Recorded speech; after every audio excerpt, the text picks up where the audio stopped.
I have no ethics. No, I mean, I know anyone who gives you this ethics, I mean, come on, give me a break. Most of the journalists I met, they got huge egos. Yeah.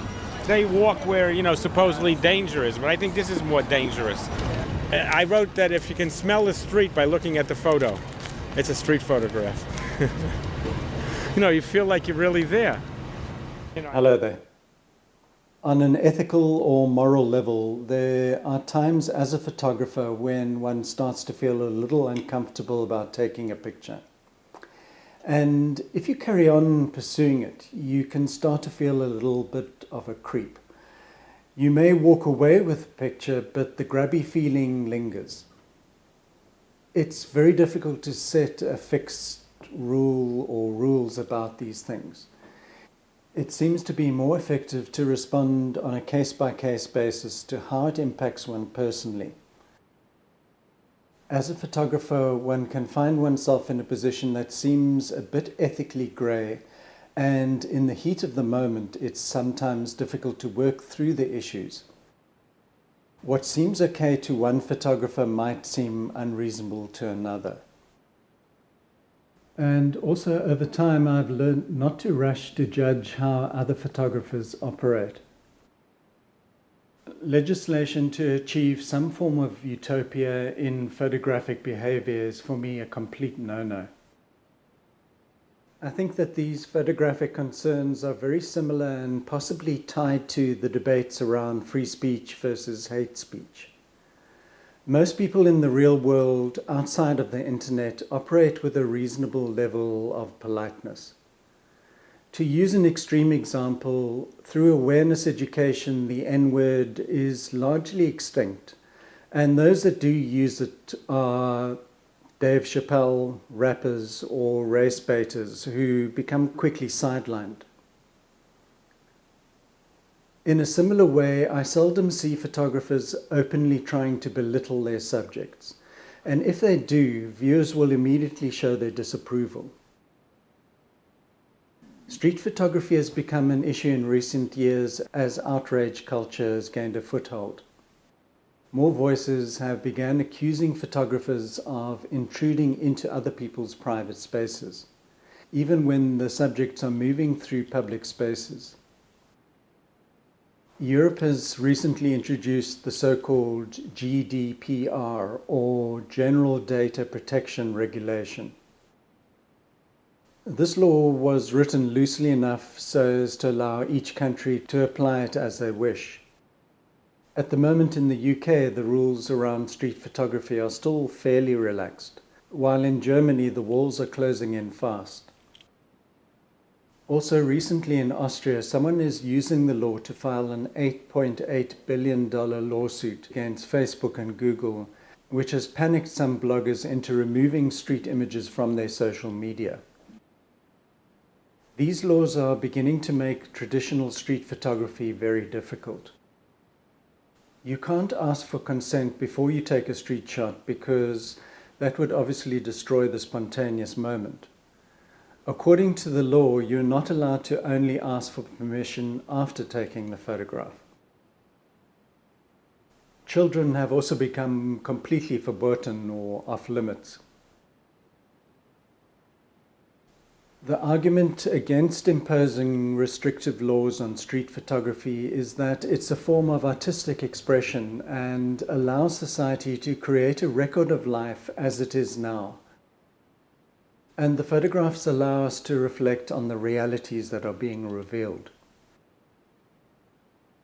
I find Bruce Gilden's work an interesting case. His approach to taking pictures can't be described as nice, but they certainly have something to say. A knee-jerk reaction to his approach might be that he's exploiting vulnerable people for his own gain. But at the same time, questions have to be asked about these critics.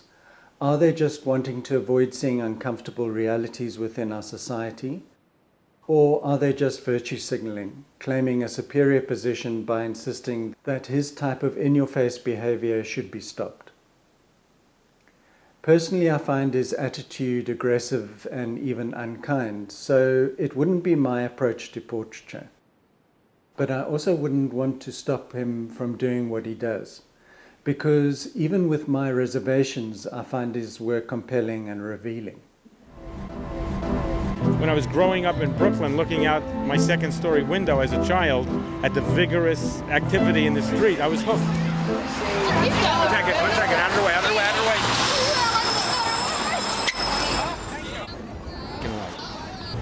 I use Flash a lot because Flash helps me visualize my feelings of the city. The energy, the stress, the anxiety, that you find here. All these people that I photograph, they're like my friends.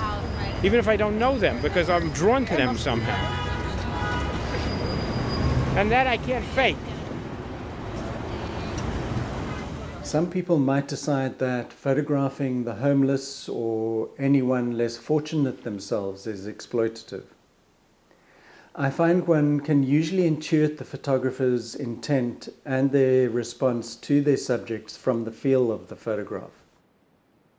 When I look at the portraits in Robert Bergman's book Rapture, I feel that his images transcend exploitation, and he manages to elevate his subjects to the level of fallen angels.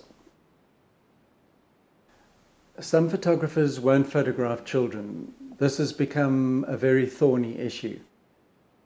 Because of the proliferation of child porn and pedophile activity on the internet, parents have become understandably cautious. This is something that society has to work out in a way that obviously protects children first, but doesn't preclude the world from appreciating the joy of childhood. So many amazing unguarded moments have been captured of children who are unaware of the complexities of the adult world. These photographs remind us of an innocence that is largely lacking in our daily interactions. For me, Sally Mann's so-called controversial pictures of her kids clearly lack sexual undertones or deviant intent. While someone like Jock Sturgis's portraits of nude adolescents do make me feel a little bit uncomfortable. So for me, that's where I draw my line. Diane Arbus's portraits of freaks have been described by various critics as either empathetic or exploitative and voyeuristic. She may or may not have been a very nice person, but for me the primary question becomes, do her photographs add to our understanding of the world? If so, then art has been achieved and everyone has the choice about whether they want to look at the work or not. During the past 40 years, I funded my personal work by taking on assignments. During this time, I've worked in some very suspect environments, and I've been forced to face some uncomfortable ethical photographic conundrums. I'm no longer convinced that my halo is still firmly in place. I'm certainly less judgmental about where other photographers draw their line. It's easy to be a sofa critic about these things, but in extreme situations, immaculate decisions are not easy to make. Not only are photographers under severe pressure in these environments, they also have deadlines and editors who expect the brief to be realized. One also finds that as these unusual conditions shift further and further away from what we consider as comfortable society norms, the rules and codes of behavior become murky. I'll tell you about an assignment that pretty much broke my illusion that I could manage to remain detached from the darkness that I was delving into. A foreign correspondent from a major UK newspaper asked me to join her in Dar es Salaam to work on a story. Basically, a British paedophile had moved to Tanzania's capital and opened an orphanage for boys in the city. He also linked the project to a church charity. He had done something similar in England, which led to him initially being caught for molestation. The story seemed open and shut. He was the bad guy and we were going to expose his abuse.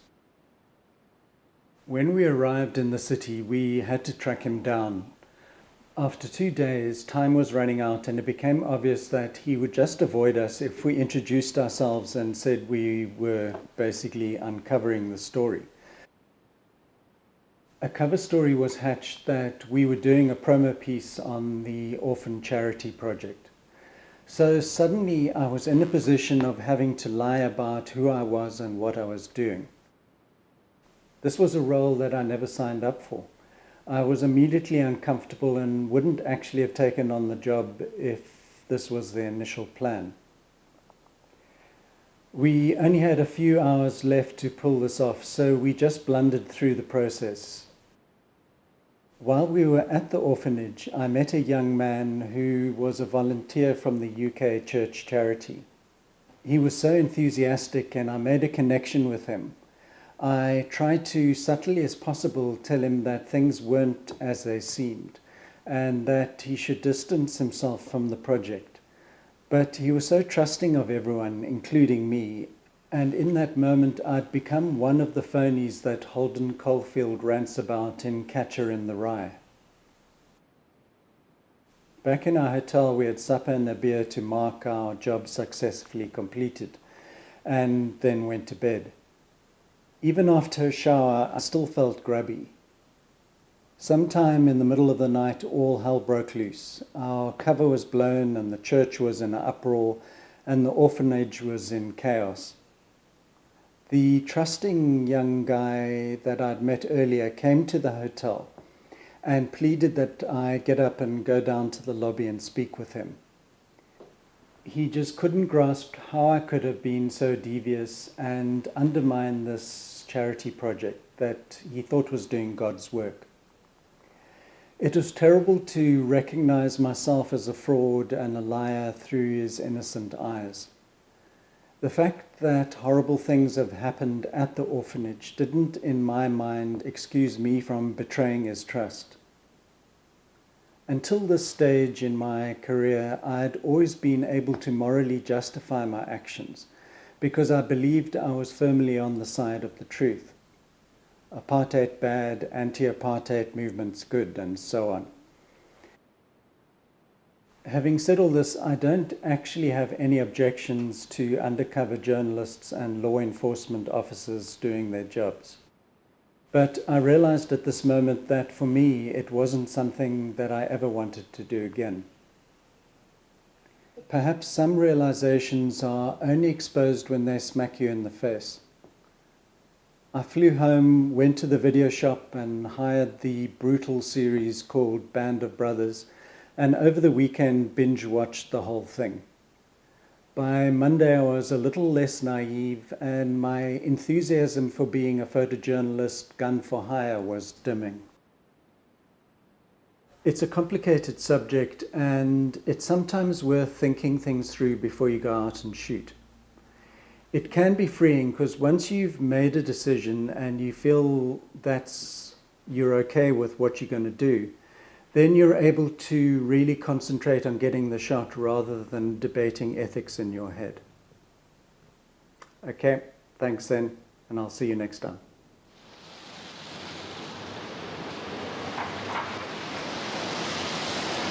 Well, there's this definite social interaction that happens, some kind of thing that happens between me and the people I take a picture of. I invade their space and try to make something happen with the camera when I go in very close and try to make pictures with with the flash and the small camera and go very close to someone. You really do trespass in a way on their space.